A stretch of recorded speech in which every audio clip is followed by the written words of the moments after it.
Que la paix soit sur vous, les Gaulois et les Gauloises. Bon, malgré le titre, c'est une vidéo sérieuse. Donc effectivement, c'était avant-hier, je crois, j'achète une culotte. Et là, je vais vous expliquer pourquoi ça soulève un sujet important.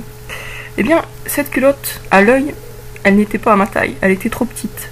Mais, il y avait écrit sur le petit carton accroché à la culotte, une taille qui est la mienne. Et qu'est-ce que j'ai fait bêtement? J'ai acheté la culotte. Donc autrement dit, je me suis fiée à ce qui était écrit, à ce qu'on me disait, plutôt que de me fier à ma perception directe, sans filtre, de la réalité. Avec mes yeux, je voyais une culotte trop petite, mais il y avait ce message écrit qui me disait « cette culotte est à ta taille ». Et moi, connement, naïvement, je me suis dit, elle est à ma taille, alors que je voyais bien qu'elle n'était pas à ma taille. Et ça, c'est le problème le plus fréquent.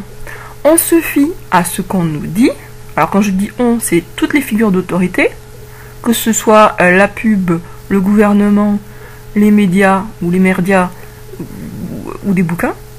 Mais encore, les bouquins, c'est pour ceux qui quand même font un effort. Hein. Et on ne se fie pas assez, ou on ne se fie pas du tout, à ce qu'on expérimente directement. On se fie à une image de la Terre ronde qui a été fabriquée avec Photoshop, ou le Photoshop de l'époque, et on ne se fie pas à ce que l'on constate, qui est que la Terre est plate, et que quand on est à Nice, on voit la Corse, alors que si la Terre était ronde et faisait blablabla la taille qu'elle est censée faire, on ne la verrait pas. Donc, c'est le problème général, et on peut même dire par rapport au masque, c'est pareil.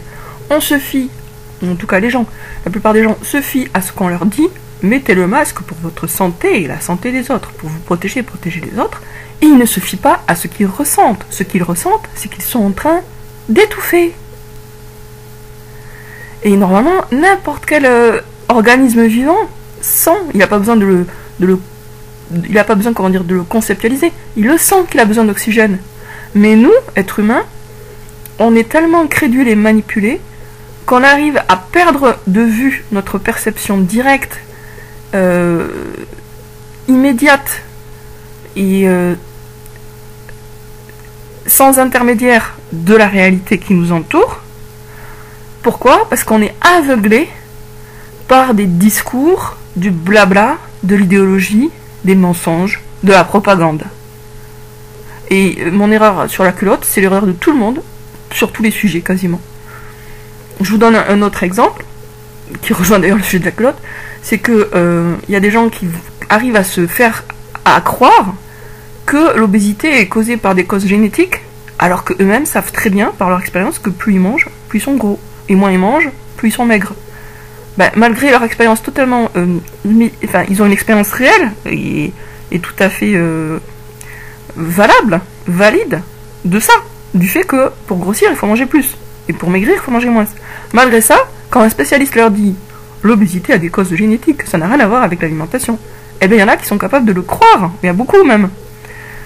Donc on est comme des enfants, mais au mauvais sens du terme, c'est-à-dire qu'on croit nos parents au lieu de nous croire nous-mêmes. Alors que si Dieu nous a donné des yeux, un cerveau, etc., c'est pour qu'on connaisse le monde, et pas pour qu'on se fie à des spécialistes. Tout ça, ça revient de l'idolâtrie. Ce sont les spécialistes qu'on prend pour idoles. Et donc, on croit ce que nous disent nos idoles. Même si, pourtant, on a une expérience suffisamment consistante des choses pour comprendre que ce qu'on nous dit, c'est faux. Mais derrière tout ça, il y a cet infantilisme qui consiste à se dire non, mais les personnes qui sont au-dessus de nous socialement, qui ont le pouvoir sur nous, qui prennent des décisions qui vont avoir un impact sur notre vie, ne peuvent pas être malveillantes, ne peuvent pas être méchantes, ne peuvent pas nous vouloir du mal. Donc au pire, la plupart des gens se disent ils sont incompétents, Macron est incompétent, mais il n'est pas incompétent Macron. Il fait ce qu'on lui dit de faire, il obéit à des ordres. L'incompétence, ça voudrait dire qu'il a des bonnes intentions, mais qu'il n'est pas capable de les mettre en pratique. Mais Macron n'a pas de bonnes intentions. Aucun des personnes là qui ont le pouvoir, qui ont les manettes, ont de bonnes intentions. Aucun ne cherche l'intérêt général, aucun ne cherche l'intérêt du peuple, au sens large, c'est-à-dire les gens. Ce qu'ils cherchent, c'est à appliquer des ordres qui leur sont donnés en coulisses, Et ces ordres leur sont donnés par qui? Par des gens qui vénèrent directement Satan, qui ont vendu leur âme au diable et qui se réjouissent de faire le mal, qui rient de faire le mal. Dans leur messe sataniste, quand ils torturent des innocents et qu'ils les tuent, ils rigolent, ces gens-là. Ça les fait rire, vraiment au sens littéral, ils se marrent.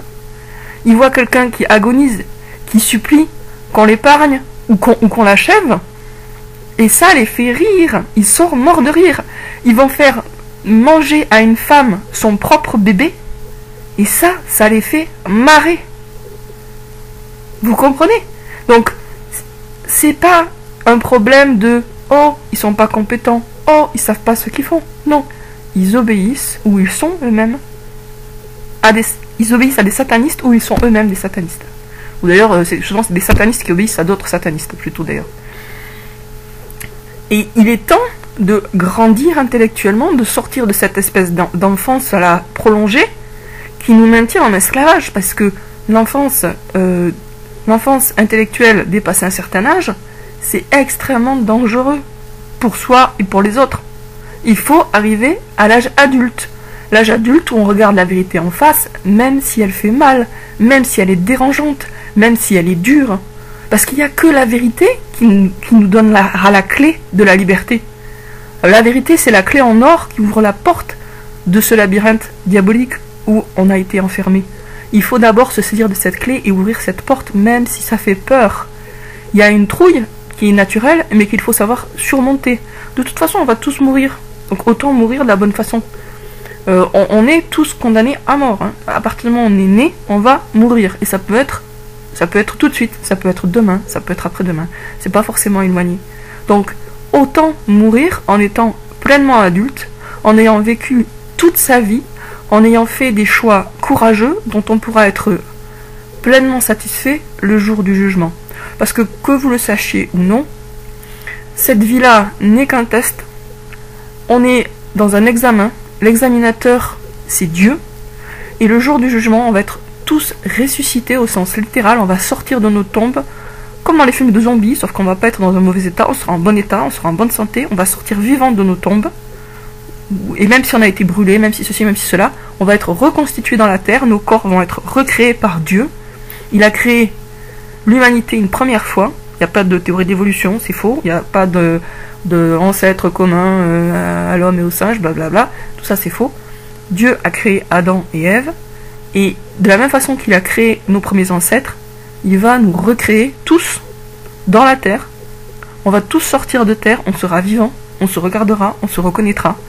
Et là, on va être jugé par Dieu. Et ceux qui ont fait le bien, ou en tout cas qui en ont fait suffisamment, iront au paradis pour l'éternité, connaîtront une joie et un bonheur incomparablement plus immense que tout ce qu'on a pu connaître sur terre. Et ceux qui ont fait le mal, ou qui ont fait trop de mal, et qui ont renié Dieu, et qui ont suivi le diable, et qui ont cru le diable, vont aller en enfer, et ils vont être brûlés vifs, ils ne vont pas mourir, ils vont souffrir d'une façon atroce pour l'éternité. Donc, on est condamné à mort, et on est condamné à être jugé. Donc maintenant, l'idée, c'est de gagner le test. Comment on fait pour gagner le test? Il faut grandir mentalement. Il faut sortir de la complaisance, de la passivité intellectuelle, du confort intellectuel, chercher à comprendre et regarder les choses en face, même si ça fait mal. Parce que la vérité peut faire mal, mais elle soigne, alors que le mensonge peut être doux et sucré, mais il empoisonne. Donc il faut aller vers la vérité parce que c'est elle qui va nous libérer. Et c'est la première étape et c'est essentiel. Il faut accepter de regarder la vérité en face et se dire, ok, jusqu'à présent, je me suis laissé porter par le courant des médias, le courant des mensonges officiels, etc. Mais maintenant, ce que je veux, c'est comprendre vraiment dans quel monde je vis et qu'est-ce qui se passe vraiment.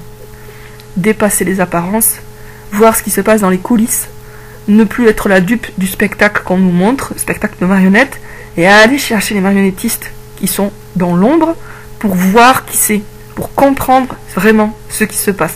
Et je peux vous dire que quand on le fait, même si ça fait mal, on est quand même très soulagé. Parce qu'on est connecté au réel, on est connecté à soi-même, on est connecté à la vie, on est enfin en phase avec ce qui est, au lieu de flotter dans une bulle de mensonges qui ne correspond à rien en réalité. Voilà, sur ce, je vous dis à très bientôt les Gaulois et les Gauloises pour une prochaine vidéo.